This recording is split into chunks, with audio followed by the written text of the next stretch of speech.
اللہ عز و جل اپنے کلام مقدس میں فرماتا ہے، بے شک اللہ کے نزدیک گنے ہوئے شمار کیے ہوئے جو مہینے ہیں وہ 12 ہیں، اور ان 12 مہینوں میں سے 4 حرمت والے مہینے ہیں، عزت والے مہینے ہیں، عظمت والے مہینے ہیں۔ وہ 4 مہینے کون سے ہیں؟ مسلسل ترتیب کے ساتھ ذی القعدہ، ذی الحجہ اور محرم، اور چوتھا مہینہ رجب المرجب جس میں ہم اور آپ زندگی گزار رہے ہیں۔ اس کو رجب الاسم اور رجب العصب بھی کہا گیا ہے۔ یہ جو 4 مہینے ہیں اس میں جنگ و جدال، قتل و قتال سب حرام ہو جاتی ہیں۔ اس دور میں جو جنگیں ہوتی تھی کفار و مشرکین بھی اپنی تلواریں روک لیا کرتے تھے۔ یہ 4 حرمت والے مہینوں کی سارے لوگ عزت کرتے۔ ان 4 مہینوں میں امن و امان قائم ہو جاتا، جیسے 2 قبیلوں میں جھگڑے ہیں، فساد ہے اور ایک دوسرے سے جنگ پر ہمیشہ آمادہ رہتے ہوں، لیکن ان 4 مہینوں کے اندر امن قائم ہو جاتا تھا، راستے کھل جاتے تھے۔ اور اللہ تبارک و تعالیٰ نے قرآن پاک میں ان 4 مہینوں کی فضیلت بھی بیان فرمائی۔ اس میں رجب کے لیے ایسی فضیلت ہے، اللہ کے نبی صلی اللہ علیہ وسلم ارشاد فرماتے ہیں یہ رجب کے مہینے کی فضیلت ایسی ہے جیسے قرآن کی فضیلت دوسری کتابوں پر ہے۔ دوسری کتابوں میں جس طرح سے افضل قرآن ہے، اس طرح سے رجب المرجب تمام مہینوں میں افضل ہے۔ اور نبی کریم صلی اللہ تعالی علیہ وسلم اس میں عبادت کرنے کے لیے ترغیب دیا کرتے تھے۔ اس کو ترجیب بھی کہا جاتا ہے، اور خاص طور پر رجب کے متعلق بزرگان دین نے فرمایا یہ فصل بونے کا مہینہ ہے۔ کھیتی باڑی والے سمجھ سکتے ہیں کہ اس میں بھی 3 موسم آتے ہیں۔ پہلے بیج کی بوائی کا وقت آتا ہے، پھر اس کی سچائی کا وقت آتا ہے، پھر کٹائی کا وقت آتا ہے۔ تو رجب کا مہینہ یہ فصل بونے کا مہینہ ہے نیکیوں کے، اور شعبان کا مہینہ اسے پانی دینے کا ہے، اور رمضان کا مہینہ فصل کاٹنے کا مہینہ ہے۔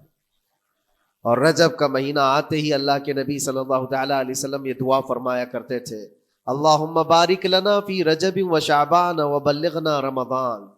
سب کو یہ دعا بھی کرنی چاہیے۔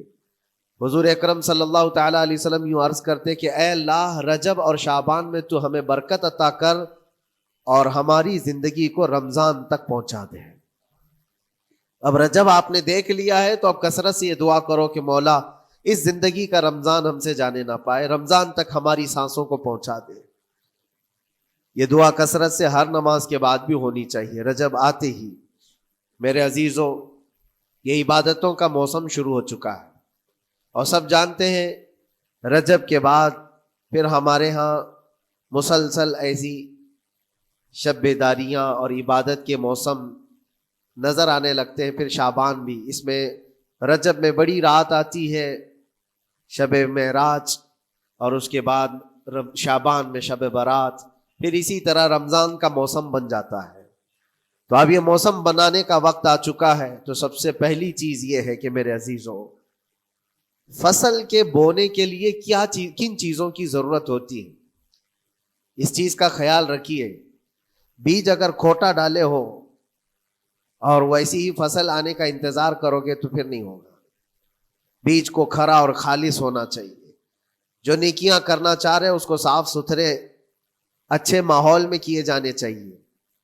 کھیتی باڑی کرنے والا جانتا ہے بیج تو وہ بو رہا ہے، زمین بھی اچھی ہے، ساری چیزیں، کئی چیزوں کی ضرورت ہوتی ہے۔ بیج بھی اچھا ہو، زمین بھی اچھا ہو، موسم بھی اچھا ہو، تب جا کر کے اس کی فصل نکلتی ہے۔ بیج اچھا تھا، زمین اچھی نہیں تو بھی فصل نہیں آتی۔ بیج بھی اچھا ہے، زمین بھی اچھا ہے، موسم صحیح نہیں ہے تب بھی فصل نہیں آتی۔ ابھی آپ کے پاس 3 چیزوں کا ہونا ضروری ہے، بیج اور زمین اور موسم۔ بیج جو ہے یہ نیکیاں ہیں، اور زمین تمہارا دل ہے، اس کا اتنا ہی پاک ہونا ضروری ہے۔ اور موسم یہ رجب کا ہے، اس میں تو کوئی شک نہیں ہے کہ عبادتوں کا موسم ہے، فصل کی اچھے لانے کا موسم ہے۔ لیکن سب سے پہلی چیز اب ہمیں ضرورت ہوتی ہے کہ ہم کیا بیج بو رہے ہیں۔ شیخ سعدی رحمۃ اللہ تعالی علیہ فرمایا کرتے کہ زمین میں ادرک بو کر کے گنا آنے کی امید تو نہیں کر سکتے، جو بویا ہے وہی اسی کی فصل آئے گی۔ لوگ عمل خیر کریں تو اس کا نتیجہ بھی خیر آئے گا، اور برائیاں کریں اور پھر رمضان میں یہ انتظار کریں کہ میں نے جو بویا ہے اس کی فصل آئے، تو ایسا نہیں ہوتا۔ بہت سارے لوگوں کا وہ شک بھی میں دور کرنا چاہتا ہوں کہ رمضان المبارکہ میں فضیلتوں کو آپ سنتے آئے ہیں، رمضان ایسا مہینہ ویسا مہینہ، اتنی برکتوں والا، اتنی رحمتوں والا، لیکن بہت سارے لوگوں کے حالات چونکہ تو ہی رہتے ہیں رمضان میں ویسے ہی ہیں، وہ لوگ کچھ بھی نہیں بدلے۔ تو اس میں رمضان کا قصور ہے کہ اس مہمان کا قصور ہے، اس انسان کا قصور ہے؟ وجہ یہ ہے کہ رمضان المبارکہ یقیناً اتنی برکتوں اور رحمتوں اور سعادتوں لے کر کے تو آتا ہے، لیکن تمہیں 2 مہینے پہلے سے کہا گیا تھا کہ فصل کے لیے تیاری کرو، تم نے بیج نہ بوئے، اپنی زمین کو صحیح کیا ہی نہیں، پھر رمضان میں جو بارش ہو رہی ہے اس کا فائدہ کیا ہے؟ روڈ پر 10 سال بھی بارش برسے وہاں پر کوئی فصل نہیں آئے گی، کیونکہ وہ زمین سخت ہے اور بیج بونے کے قابل بھی نہیں ہے۔ رمضان المبارکہ میں رحمتوں کی جھماجھم بارش تو ہوتی ہے، لیکن دل اگر سخت ہے گناہوں سے تو اس بارش کا کیا اثر ہوگا اس پر؟ اسی لیے دلوں کی نرمی یہاں سے شروع کریں، رجب المرجب سے۔ اس کی راتوں میں اللہ رب العزت کو پکاریں، مناجات کریں، عبادتوں کے لیے کچھ دن تو خاص کر لیں۔ بہت دنیا میں ہم نے اپنے آپ کو ملوث کر رکھا ہے، کچھ راتیں اللہ رب العزت کی عبادت میں تو لگائیں۔ اللہ کے نبی صلی اللہ تعالیٰ علیہ وسلم کی ایک حدیث ہے، جامع الاصول سے نقل کی ہوئی، رجب المرجب کے پہلے جمعے جو ہم لوگ ابھی گزر چکے، ابھی یعنی وہ رات تو گزر چکی، کل کی جو گزری ہوئی رات ہے رجب کی، یہ پہلی جمعہ کی شب تھی۔ اس کے متعلق روایت ہے کہ 12 رکعتیں جو مغرب کے بعد سے لے کر عشاء کے درمیان پڑھتا ہے، اللہ کریم اس کے تمام گناہوں کو معاف کرتا ہے، اور اس سال اس کو پورے طور پر ناگہانی آفات سے محفوظ رکھتا ہے، اور شیطان کے اس پر قابو پانے سے بھی اس کو اللہ محفوظ رکھتا ہے۔ تو یہ تھی تیاریاں، یہ ساری چیزیں ابھی سے تیاریاں ہونی چاہیے۔ رجب کے 3 دن آتے ہیں جس کے متعلق فرمایا گیا ہے ایام بیز میں بھی 13، 14، 15 یا 14، 15، 16 یہ جو تاریخیں آتی ہیں اس میں روزے رکھو۔ اس کی بھی بڑی فضیلت ہے کہ تم تیاریاں ابھی سے شروع کر دو کہ رمضان المبارکہ میں اچھی فصل دیکھ سکے، ہمارے جسم کے اندر بدلاؤ آ سکے، ہمارے دل کے اندر انقلاب آ سکے۔ اور تیاری یہاں سے نہ کر کے صرف رمضان میں ہی امید لگائے بیٹھتا ہے تو میرے عزیزوں کچھ تو صفائی کی ضرورت ہوتی ہے۔ آپ نے اگر زمین خریدی کھیتی باڑی کی غرض سے اور گئے، وہاں جاتے ہی آپ نے سوچا کہ اس میں فصل آ جانی چاہیے، تو کسانوں سے پوچھو تو بتائیں گے آپ کو نہیں، زمین کو پہلے صاف کرنا پڑتا ہے، کچرے ہوں گے اس کے اندر بہت سارے، ہل چلاؤ یا کسی بھی طرح سے اس کو صاف کرو۔ صاف کرنے کے بعد پھر یہ بھی کسان کہتا ہے کہ زمین کو تھوڑا ڈھیلا کر دو، بڑے بڑے ڈھیلے ہوں تو اس کو توڑ دو اور مٹی نرم ہو جائے، اور اس کے بعد پھر کسان کہتا ہے تھوڑا پانی بھی چھڑکاؤ کرو، گیلی ہو جائے، تب جا کر کے تم اس پر بیج بو۔ میرے عزیزو یہ رجب بیج بونے کا موسم ہے، تو پہلے زمین کو ڈھیلا تو کر دو، زمین کے اندر جو کچرے ہیں اس کو نکال تو دو، دل کے اندر جو وسوسے بھرے ہوئے ہیں، گناہوں کے خیالات بھرے ہوئے ہیں، اس کو پاک تو کرو۔ اس کو پاک کرنے کے لیے اللہ کریم کی بارگاہ میں آ کر گڑ گڑاؤ، تمہارا ایک آنسو تمہارے تمام گناہوں کو اور اللہ کے غضب کو ٹھنڈا کر دیتا ہے۔ ہاں، ایک آنسو کا قطرہ تمہارے لیے اللہ کریم ہے، موتی سمجھ کے شان کریمی نے چن لیے قطرے جو گرے تھے عرق انفعال کے۔ امام غزالی رحمۃ اللہ تعالی علیہ نے لکھا ہے کہ آج اللہ تبارک و تعالیٰ کی رحمت کو اپنی طرف مائل کرنے کے لیے اگر تم کچھ کر سکتے ہو تو بس یہ ہے کہ دنیا رونے اور گڑ گڑانے سے نہیں مانتی، لیکن مولا کریم بندے کے ایک مرتبہ سجدہ کر کے اسے پکارنے سے فوراً قبول کرتا۔ موسیٰ علیہ الصلاۃ والتسلیم اللہ تعالیٰ سے پوچھتے ہیں، مولا جب تیرے بندے تجھے پکارتے ہیں تو اس میں نیک لوگ بھی ہوتے ہیں اور گنہگار بھی ہوتے ہیں، تو کیا تو سب کی پکار کا جواب دیتا ہے؟ توجہ، اللہ رب العزت فرماتا ہے، اے موسیٰ میرے پکارنے والے بندوں میں نیکوکار بھی ہیں، گنہگار بھی ہیں۔ ہاں، نیک بندہ جب مجھے پکارتا ہے یا ربی، تو میں جواب میں کہتا ہوں لبیک یا عبدی، اے میرے بندے میں حاضر ہوں، بتا تیری کیا حاجت ہے. پھر موسیٰ علیہ السلام پوچھتے ہیں کہ مولا یہ تو نیک بندہ جب پکارتا ہے تو تو کہتا ہے لبیک یا عبدی, اور جب گنہگار پکارتا ہے تب کیا کہتا ہے؟ رب تعالیٰ فرماتا ہے جب میرا گنہگار بندہ مجھے پکارتا ہے یا ربی, تو میں اس کے جواب میں 70 بار لبیک یا عبدی کہتا ہوں. ایک بار پکارے 70 بار جواب. ایسا کیوں ہے؟ تو فرماتا ہے میرا رب نیکوکار کو اس کی نیکیوں پر بھروسہ ہے کہ اللہ معاف کرے, اور گنہگار کو صرف میری رحمت پر بھروسہ ہے. اس کے پاس ہے کچھ نہیں, اس کے آس پاس وہ نظر ڈالتا ہے میں نے کوئی ایسی نیکی رکھی نہیں ہے, صرف اللہ رب العزت کی رحمت ہے جو مجھے معاف کر سکتی ہے. وہ مجھ پر یقین کر کے پکارتا ہے, اس لیے اس کے سوال کا میں بار بار جواب دیتا ہوں. عزیزان گرامی وقار, اقبال نے سچ ہی کہا تھا, ہم تو مائل بکرم ہے کوئی سائل ہی نہیں. یہ رب تبارک و تعالیٰ کی طرف سے ہے کہ اللہ تبارک و تعالیٰ کرم پر کرم کرنے کے لیے موقع عنایت کرتا ہے. یا بندے کو آنے کا موقع ہی نہیں ہے, بندہ آنا نہیں چاہتا ہے. اس سے پہلے کہ تمہارے ساری چیزیں بند ہو جائیں, دروازے ختم ہو جائیں, اللہ رب العزت کی بارگاہ میں آؤ اور اسے پکارو. یقیناً یہ تمام چیزیں تمہاری زندگی میں انقلاب لاتی ہیں, بہت بڑی تبدیلی لاتی ہیں. عزیزان گرامی, پھر میں یہ عرض کرتا ہوں کہ رجب کے اس مہینے میں دل کو نرم کرنا بہت ضروری ہے. دلوں کی سختیاں آج گناہوں کی طرف مائل کرتی ہیں. ہمارا دل سخت ہے یا نرم ہے, اس کو پہچاننے کے کئی تھرمامیٹر دیے گئے ہیں ہمارے پاس. چیک کرو ہمارا دل کس پوزیشن میں ہے آج. امام غزالی فرماتے ہیں 3 علامتیں ایسی ہیں جس سے پتہ چل جاتا ہے انسان کا دل سخت ہے یا نرم ہے, بیمار ہے یا صحت یاب ہے. یہ ڈاکٹر لوگ اسکیننگ سے یا سونوگرافی سے نہیں بتا سکتے کہ تمہارے دل کی یہ کیفیت. کیسے اس کو اہل بصیرت سمجھ سکتے؟ فرماتے ہیں کہ اگر مسجد میں زیادہ دیر تک بیٹھ نہیں پاتا تو سمجھ لو اس کا دل بیمار ہے, اس کا دل سخت ہو چکا ہے, اس کو مسجد میں بیٹھنے نہیں دیتا. یہی دل ٹیلی ویژن کے سامنے 3 گھنٹے بیٹھے, اس کو کچھ بھی اکتاہٹ نہیں آتی. موبائل پر گیم کھیلتا رہتا ہے, 4 گھنٹے گزر گئے کہ 5 گھنٹے گزر گئے اسے پتہ ہی نہیں. آج ایک سروے کے مطابق ہر انسان جو موبائل چلاتا ہے اس میں 18 گھنٹے وہ بیزی ہے دن کے.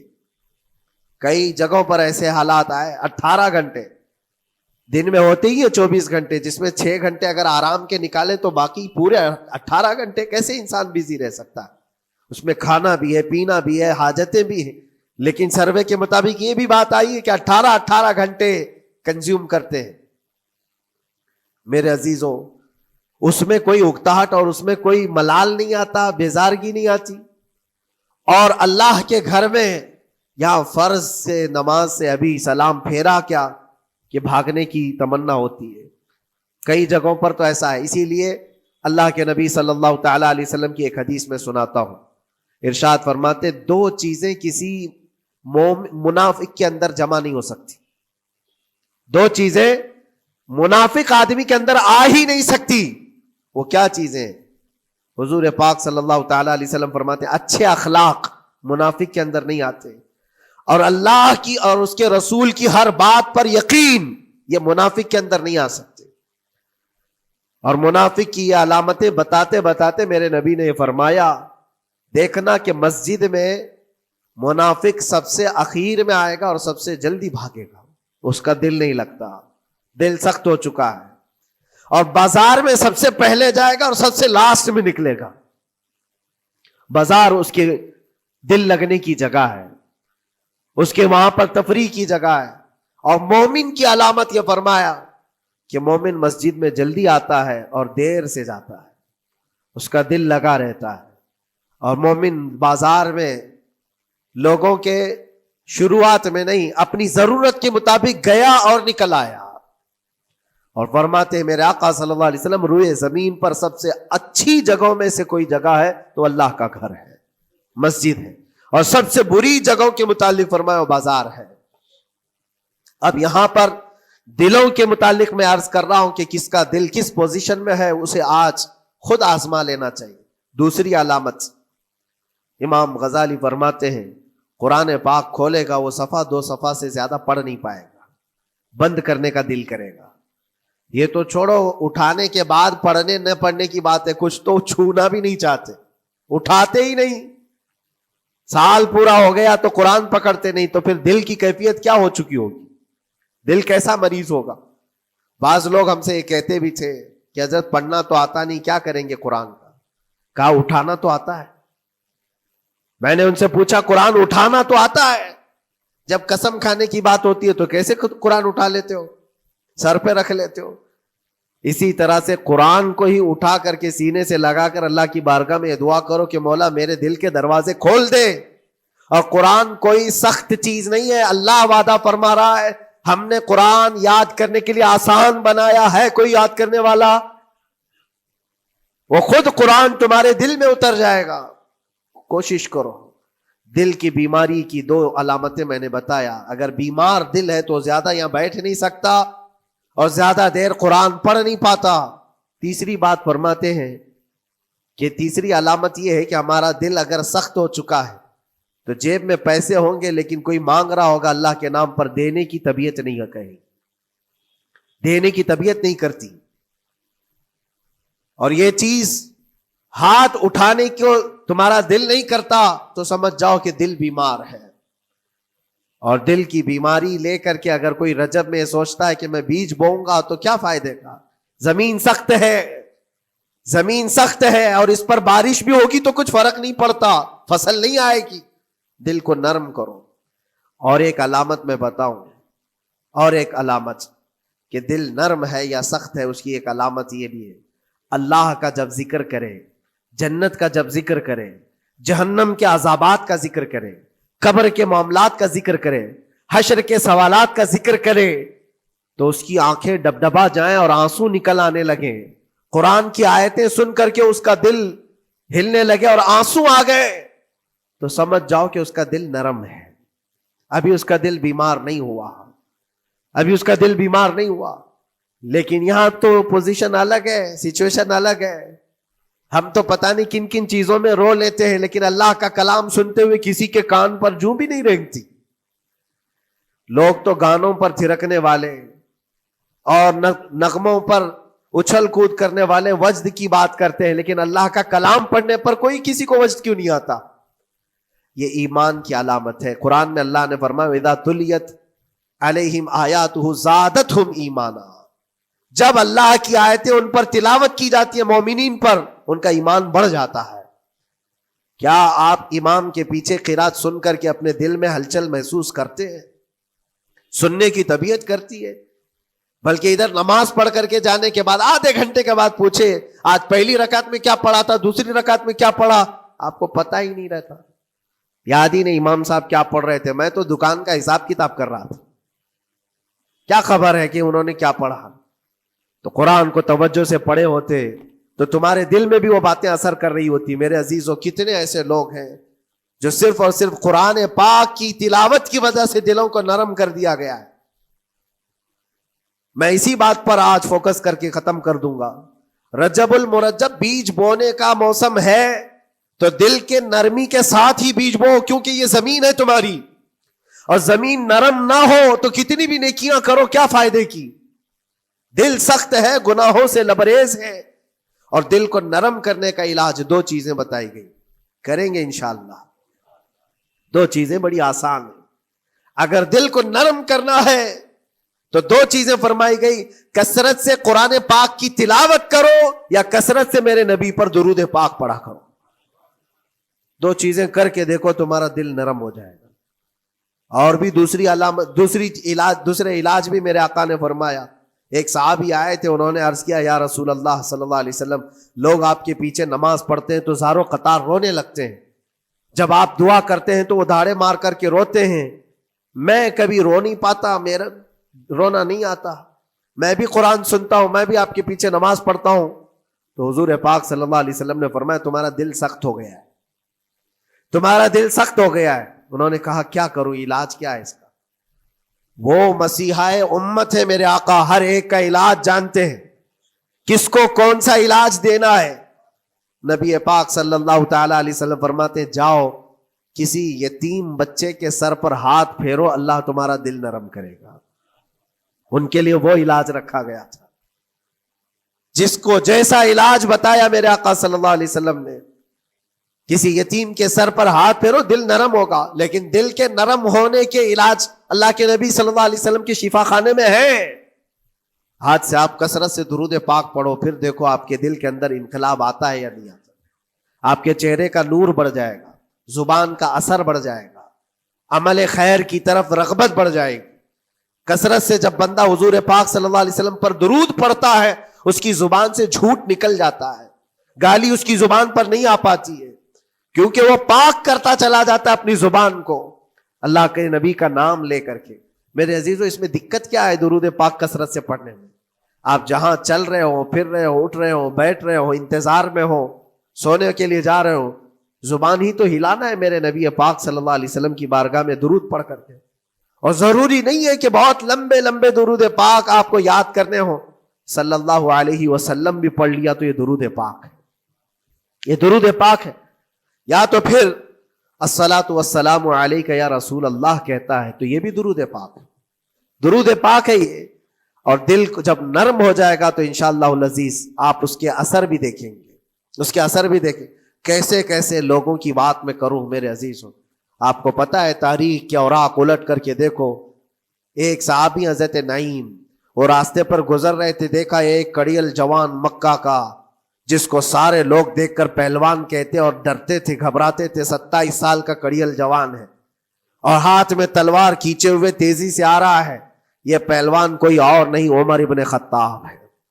حضرت نعیم کہتے ہیں دیکھ کر کے میں گھبرا گیا، اتنی تیز اور ترار چال اور چمکتی ہوئی تلوار، کہاں کا ارادہ ہے؟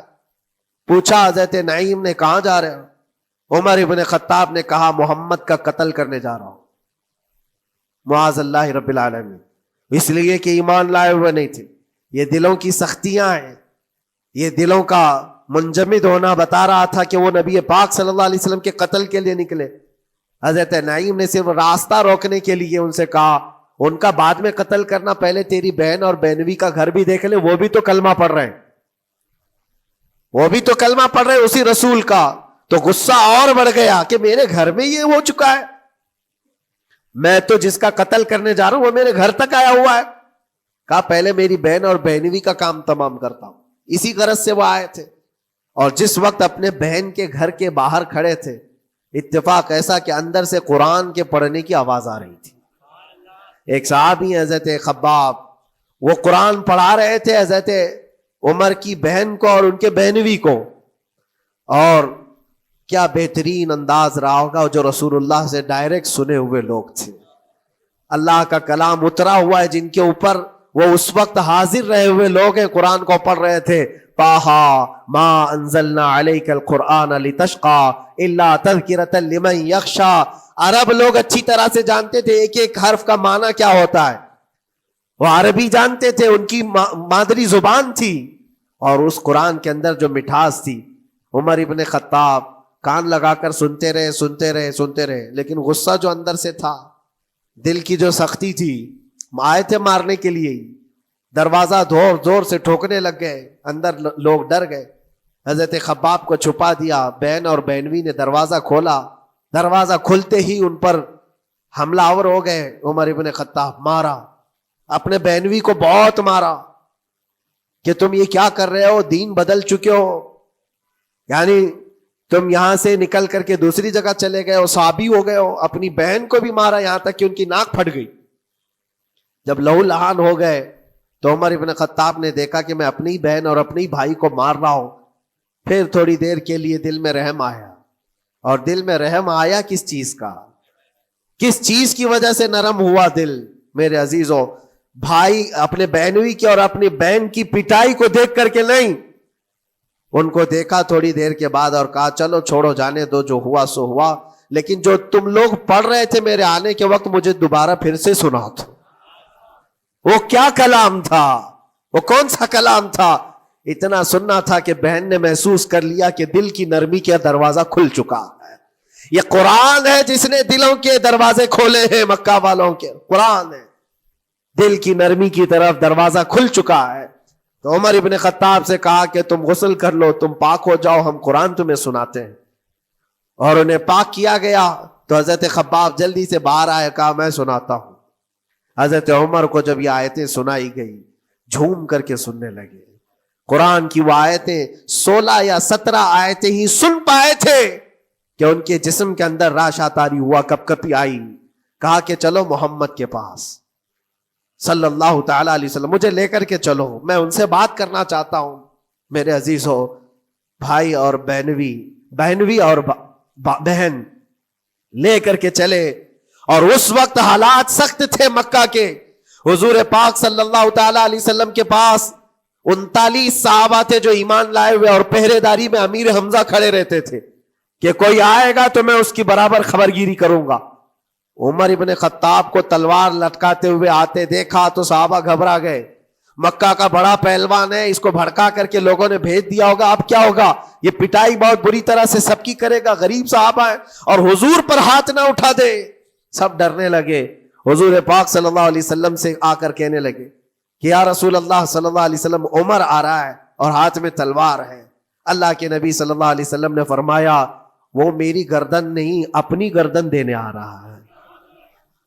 وہ میری گردن لینے نہیں، اپنی گردن دینے آ رہا ہے. وہ مخبر صادق صلی اللہ علیہ وسلم جانتے ہیں کون میرا غلام ہے اور کون منافق ہے.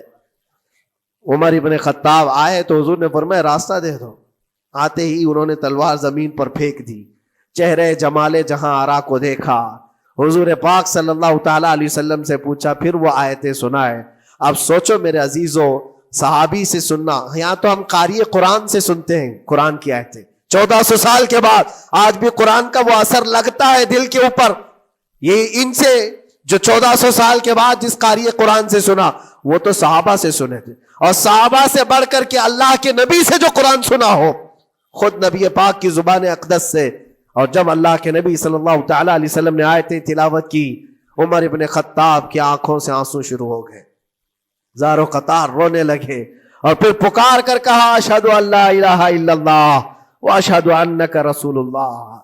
میں گواہی دیتا ہوں کہ اللہ کے سوا کوئی معبود نہیں، اور میں گواہی دیتا ہوں کہ آپ اللہ کے رسول ہیں. میرے عزیزو، عمر ابن خطاب رضی اللہ تعالیٰ عنہ کو اس طرف لانے والا، دل کو نرم کرنے والا، یہ قرآن پاک اللہ کا کلام ہی تو ہے. آج گناہوں سے اس پر بہت ساری پرت جم گئی ہے. ہمارے دلوں کے حالات ایسے ہو گئے، قرآن اٹھاؤ دلوں کو نرم کر دے گا. اور رجب المرجب میں قرآن کو پڑھو گے زمین نرم ہو جائے گی، اور پھر اس کی برکتیں تم رمضان میں دیکھو گے. ایک دو نہیں، ہزاروں ایسی ہیں. ایک ایسے مشہور ڈاکو، بغداد کے لوگ ڈرتے تھے. بغداد کے لوگ اتنا ڈرتے تھے کہ جو بھی قافلہ جائے گا لٹ جائے گا. فضیل بن عیاض، جو بھی قافلہ نکلتا تھا اس راستے سے لٹ جاتا تھا، کوئی بچ نہیں پاتا تھا. اور ایک قافلہ آ رہا تھا عرب سے اور مال تجارت لے کر بغداد کی طرف جا رہا تھا.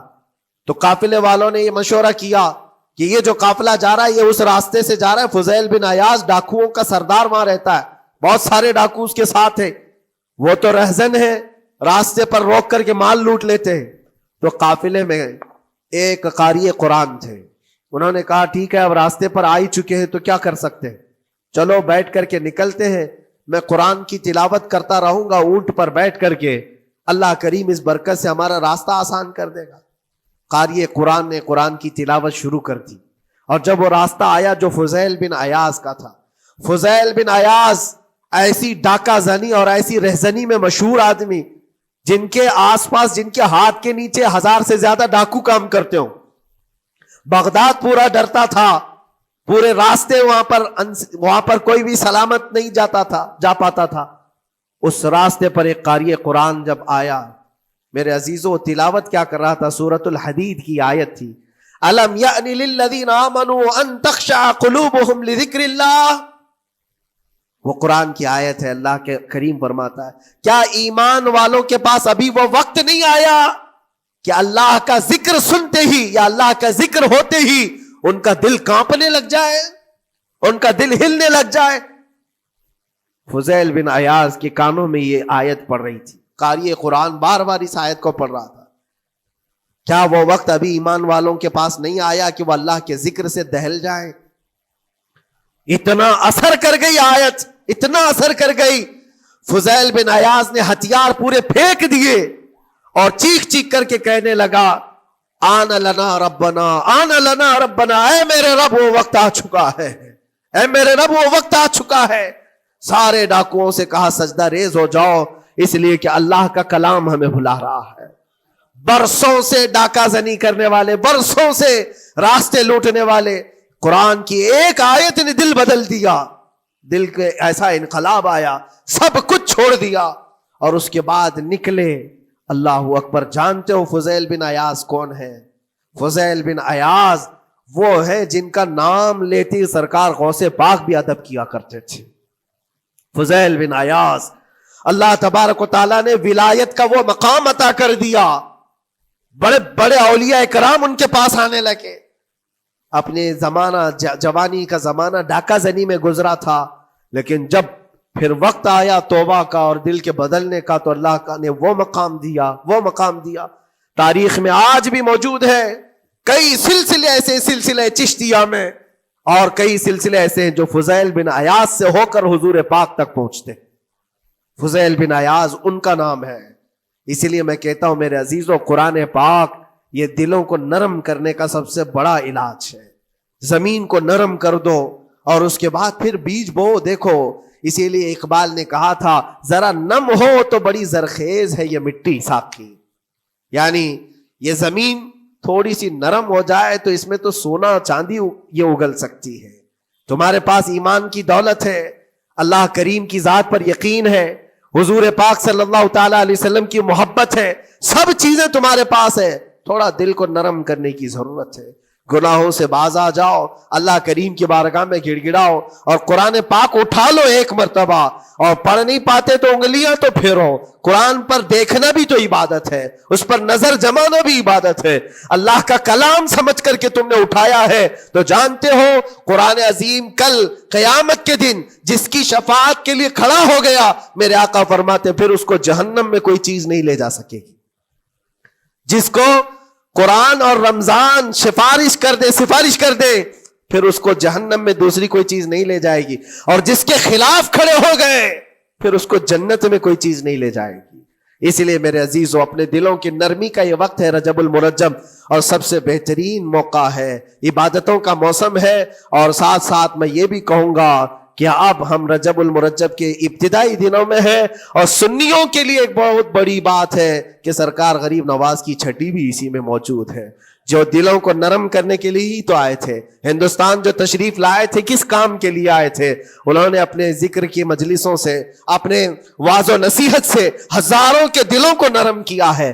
آج بھی سرکار غریب نواز کے نام پر لوگوں کا دل نرم ہو جاتا ہے. اچھے اچھوں کو دیکھا ہے دل نرم ہو جاتا ہے. کیوں؟ وہ ایسے بزرگ تھے جنہوں نے اپنے تصوف کی تعلیمات سے کڑک اور سخت دلوں کو نرم کیا ہے. اللہ کریم نے ان کو ہمارے پاس جو بھیجا وہ عطائے رسول بن کر کے آئے. آج سرکار غریب نواز رضی اللہ تعالیٰ عنہ کے وسیلے سے میں اللہ کی بارگاہ میں دعا کروں گا، مولا اس رجب المرجب کی برکت سے اور غریب نواز کی وسیلے سے ہم سب کے دلوں کو نرم فرما دے. ہم سب کو یہ فصل، یہ موسم رجب المرجب کا بیج بونے کا، بہترین نیکیاں کرنے کی توفیق عطا فرما. ہمارے قدموں کو خیرات کی طرف بڑھا دے. ہم سب کو شر و فساد سے محفوظ فرما. حرام کاریوں سے ہمارے ہر عضو کی حفاظت فرما. رب العالمین اکرم الاکرمین قیامت کے دن تیرے نبی پاک صلی اللہ علیہ وسلم کے جھنڈے تلے ہم سب کا حشر فرما. وآخر دعوانا ان الحمد للہ رب العالمین. السلام.